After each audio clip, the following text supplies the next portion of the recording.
Catherine Bernardo didn't enter showbiz to be cute.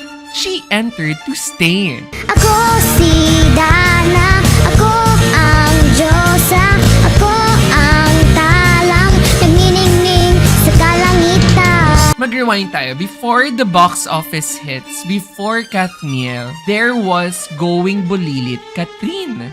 Hindi ka na maglalasing ha? Oo naman! Eh, ano pang iwan mo? Ikaw! Pandi ka tumigil dyan sa kakatanong mo! Iiwan na kita! Habang yung mga ibang bata sa TV were being pushed to be extra, to be pa-cute, Catherine learned something more dangerous. It's how to exist on a camera without begging for attention. Ako po si Bernadette Sombrero para sa nagbabagang balita. Marami sa mga child stars peak early. That's because they're taught to shine loudly. Pero si Catherine, she was taught to shine correctly. Eh, gutom na kami! Halata nga eh! Kinain mo na tong plato mo! She wasn't the most memeable kid out there, right? But she was the kid that never looked uncomfortable on screen. And yun yung nag-matter. Hay nako! Alam mo ba, kahapon, nanakawan ako ng mambabakal? Bakit? Di mo ba sinarado yung gate nyo? Ano ka ba? Yung gate na namin ninakaw eh! Kasi when you start that young, no, kapag pumasok ka sa industry, that's when you either burn out or disappear. Unless you're quietly learning how the machine works, right? And Catherine, she didn't peak early. She was buffering. Dahil kung wala po sila, hindi po ako mapapasok dito. Tapos ng mga staff din po, thank you po. So when people ask, bakit parang hindi siya napagod sa career niya? Simple lang yung sagot. She didn't start as a star. She started as a worker. And that's why she lasted. Catherine Bernardo didn't grow up on screen. She filed a resignation letter from being pa-cute. Babalik ako pag kaya ko nang lumaban. At sa pagbalik ko, pagbabayaran nila lahat ng ginawa nila sa atin. Let's be honest, no? That is the phase where child stars go to die. Ate, hindi yan madali. Araw-araw mo pinagbabayaran yung pagkawala ko. Eh ako, hanggang kailan mo ako sisigilin sa pagbabalik ko? Ito yung era na nasa na siya. Cute pa rin pero parang hanggang dyan na lang siya. Pwede pa siguro siyang kapatid mong bida. Except si Catherine. Catherine entered that phase na parang sinasabi niyang, relax lang kayo, may plano ako. Catherine is growing up. Every teenager that then sa growing up stage. From pagka-kid, talagang tinatry ko na maging pagka-teenager. She appeared in Magkaribal, Napangako ko yan sa'yo at sa inay. Magtatayan sila. Growing Up, Huwag ka na nga mag-inarte dyan. Ang itim-itim mo na nga, nagbiblad ka pa sa araw. Maawa ka naman sa balat mo. Mas maawa ka sa kaluluwa mo. and Princess and I. Ay, gabi na pala. Uy, una na ako ah. Tara. Hindi siya biglang nagkaroon ng sexy dress, hindi nagkaroon ng hubad na image, at hindi siya nagkaroon ng malaking announcement na, Hello world, ito na ako ngayon. Kahit kailan wala ako inagaw sa'yo. Kaya tigilan mo na yan. At huwag mo na rin sirain yung pamilya na pilit kong binubuo. She went for something more dangerous, normality. And that is exactly what a lot of casting directors want. Then came Must Be Love, and she's dating the gangster. Dito pumasok yung industry stress test for Catherine Bernardo. For the first time, Star Cinema proudly presents the big screen debut of Catherine Bernardo and Daniel Padilla. Kaya pa niyang umiyak na hindi OA?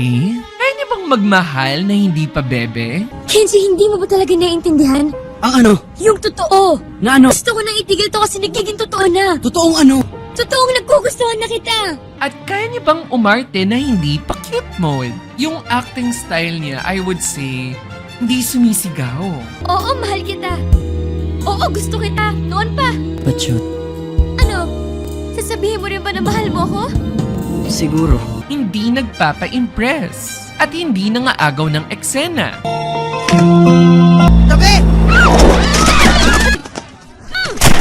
Gangster! She let the camera come to her, which is why directors loved her. At kaya hindi rin napapagod yung mga tao nang panoorin siya sa screen.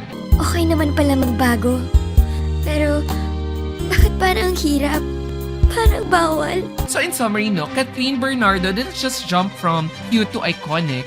She took the longer route. Yung mas matalinong route. From cute to competent to credible. At kapag na-establish mo ng credible ka, kahit wala kang ginagawa, may bigat ka na.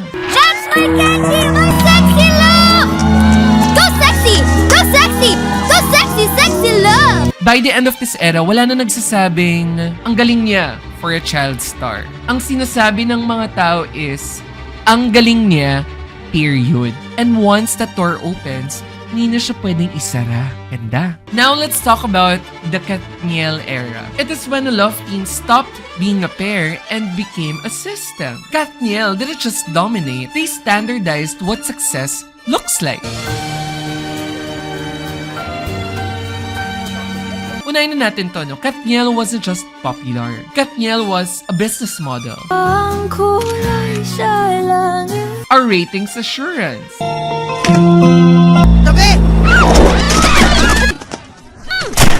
Gangster! A box office guarantee.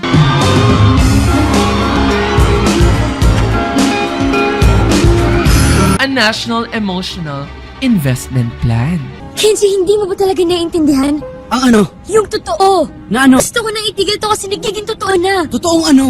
Totoong nagkugustuhan na kita. At ang pinakadelikado dito is, they made it all look effortless. The reason why Katniel worked is because hindi siya pilit. Love is where you get hold on. Hindi siya minarket agad na parang endgame. Hindi nila sinabi na, kayo na ha, mahal niyo yung isa't isa. What worked is because they grew up with the audiences. Magdidikit ang noo ng babae at lalaki.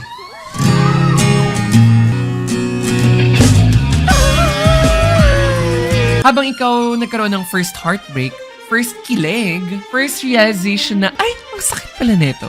Sila rin, no? Awkward pa, tahimik pa, hindi pa perfect. Hindi mo na ba ako mahal? Diyos ko, sobrang mahal. So when people shipped them, it wasn't a fantasy, it was a projection. At tanging ikaw lang ang pumapawi sa mga luha at naglalagay ng ngiti sa mga labi.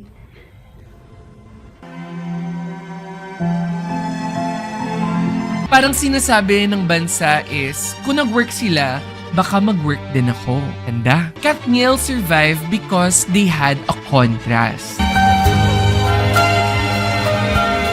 Catherine is grounded, controlled, and emotionally precise. Huwag mo akong mahalin dahil mahal kita. Mahalin mo ko dahil mahal mo ko. Because that is what I deserve. Si Danielle, raw, instinctive, may protective energy. Men and women are complementary. We should not be going up against each other. In fact, we should be together. I agree. Hindi sila nag-aagawan sa eksena at hindi sila nagbabanggaan ng ego. They literally balanced each other. Now, let's talk about the projects that sealed the legacy of the love team, no? Hindi lang isa, hindi lang dalawa, bulto-bulto siya. Let's start with Princess and I. Yung slow burn that trained the nation to wait. Boy na si Gino! Next is Got to Believe, no? Prime time dominance. Huwag mo na ako tawagin, sir. Waki na lang. Waki? Waki? Waki? Next is She's Dating the Gangster. Box office nostalgia chokehold. James my candy, my sexy love! Go sexy! Go sexy! Go sexy, sexy love! And we can never forget Barcelona, A Love Untold. Move on from what? From everything that's keeping you from moving on. Stop acting like you know my pain! Stop acting like you own it! Hindi ikaw si Celine! And you will never be Celine! And let's talk about The House of Us. Clearly a nuclear bomb. Pinapangako ko po. Alagaan ko kayo, si George, at ang bahay na ito. The House of Us, it wasn't just a hit, no? It was one of the highest grossing Filipino films of all time. Jo, ano? Ayaw mo na? Pagod ka na? Ayaw mo na? Pagod na ako! Dito, meron. Dito sa putang inang to! Lagi na lang meron! Ako na lang palagi! Puro na lang ikaw!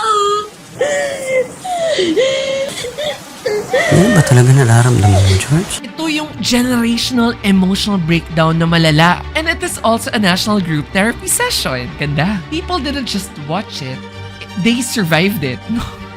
Now let's talk about the breakup era of Catherine Bernardo. Catherine didn't lose a love team. She gained a throne.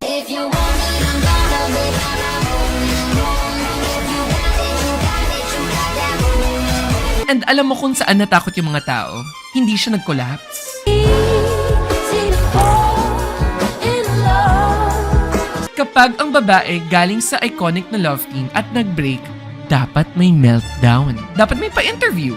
Dapat may paluha. Dapat may how I healed arc. Pero wala.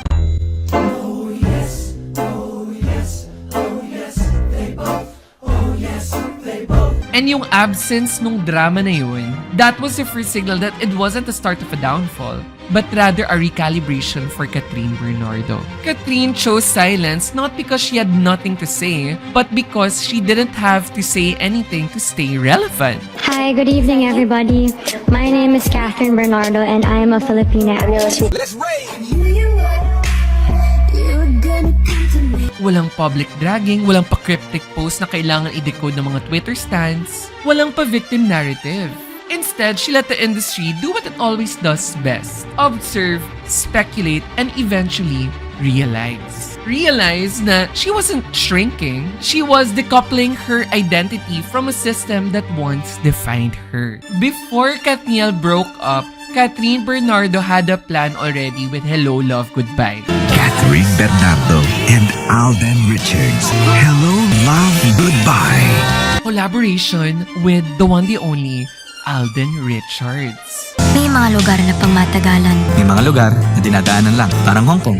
kaya bawat oras, dapat sulitin mo. Kasi walang nagtatagal dito. This is where the whole narrative just flipped. No, ang ganda. Because tong project na to, it wasn't just a movie, it was a statement. Kasi sabi ni Katrina, I can generate a chemistry without history. I love you. Kaso gusto kita eh. So sorry, I don't love you. I can carry a story without a built-in fandom. Kung mahal mo ako, bakit pinapapili mo ako? Kung mahal mo ako, bakit hindi ako ang piliin mo, John? Ethan, ngayon ko lang pipiliin yung sarili ko. Kailangan ko subukan. I just want you to give me the chance. Babalik din naman ako eh. Sinasabi ni Katrina, I don't need a safety net. I am the net. I love you all, pero paano naman ako? Alam niyo ba yung nilulunok ko sa trabaho para lang supportahan kayo? Sabihin niyo ng ambisyosa ako, pero mas mataas dito yung pangarap ko. I am more than this job. I want more. I want to be more. I want more time with you. Wala akong extra time para sa'yo. The result, record-breaking numbers, yes. Commercial success and critically acclaimed, no? Pabalik ako ha. Hintayin kita. Sa isang project, Catherine proved na her value was never dependent in one man. If anything, no, kung ako tatungin, the equation was reversed. She wasn't surviving a breakup, she was expanding her market. After the Katniel breakup, the industry had no choice but to recalibrate to Catherine Bernardo. Catherine Bernardo wasn't just a star anymore, she was a guarantee. Yung name niya didn't just attract audiences, it moved money, it moved brands, and it moved narratives. Give it to me, I'm worth it. Baby, I'm worth it. Every move na ginawa ni Catherine came from someone who understood leverage. It wasn't reinvention for survival. This was evolution for positioning for strength, no? Ganda! Pretty girls walk like this, this, this, this, this.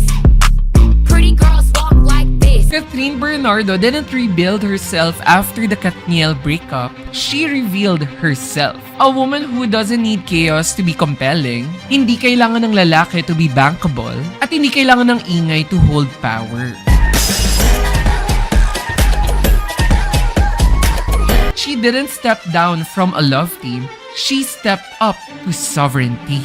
Ganda. Catherine Bernardo isn't adjusting to a new era. She is the era. She didn't lose a crown. She realized that she was wearing one all along. She is the queen.